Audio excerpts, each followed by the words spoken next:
அந்நாதி தேவனே உம் அடைக்கலம் எனக்கு வேண்டுமே, என்னை கண்ணோக்கி பாருமையா.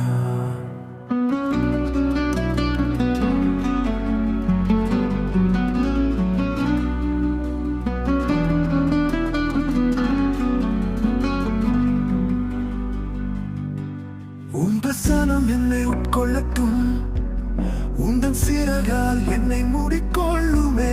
சத்துருக்களின் கைகளில் இருந்து என்னை தப்புவியும், உம்மை விட்டு விலக வரம் வேண்டும். உம்மோடு தினமும் உரையாடனும், உம்மோடு வாசம் பண்ணனும். காற்றையும் கடலையும் அடக்கி நீரே என் மனப்போராட்டத்தை நீக்கிடுமே. நான் நடக்கும் பாதைகள் முள்ளானவை, நீர் என்னை தாங்கி சென்றிடுவீரே.